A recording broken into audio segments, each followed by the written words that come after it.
An atomic bomb survivor from Hiroshima is sharing his story of loss, hope, and self-preservation. He says the bomb more than 7 decades ago was just the start of a journey that began at the bottom. NHK World's Tsunehiro Tomoda explains.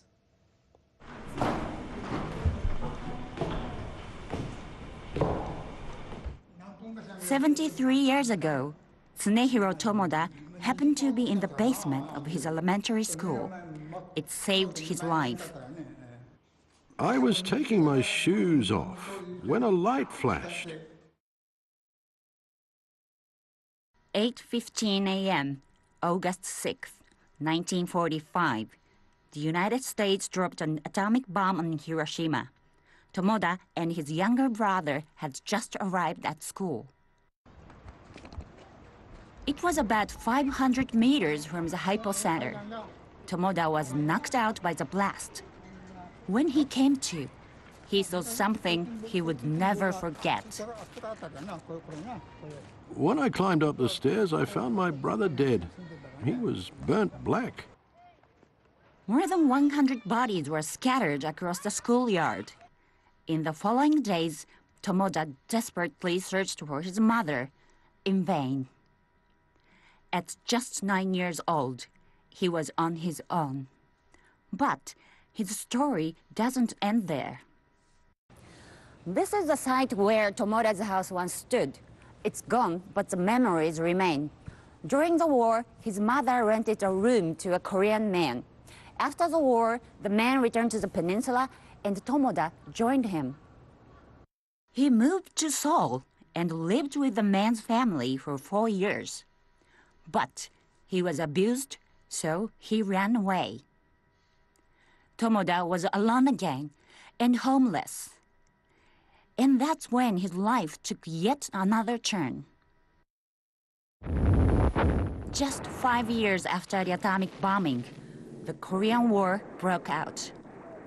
Nowhere was safe, but Tomoda stayed alive, running away from the fighting and begging for food.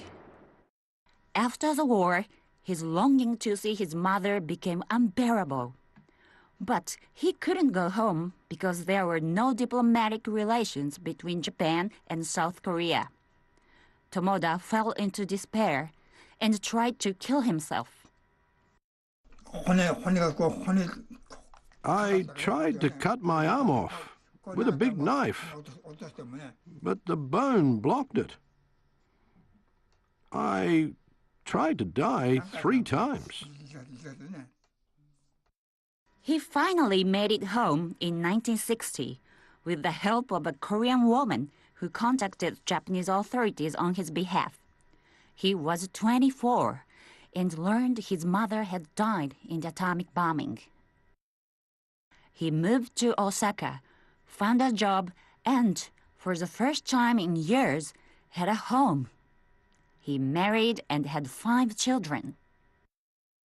My kids were so cute and my wife loved me so much.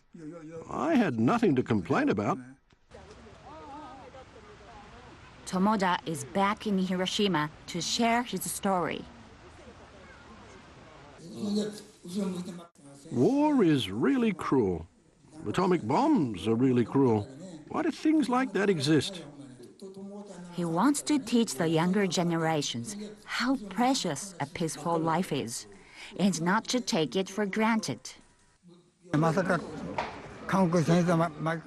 I never thought I would be involved in another war in Korea. There should be no more wars. Everyone should live in peace. Tomoda knows it's the most vulnerable who suffer in war. He's not sure whether telling his story will prevent one from happening, but that won't stop him from continuing to speak out as long as he can. Tsunehiro Tomoda, NHK World, Hiroshima.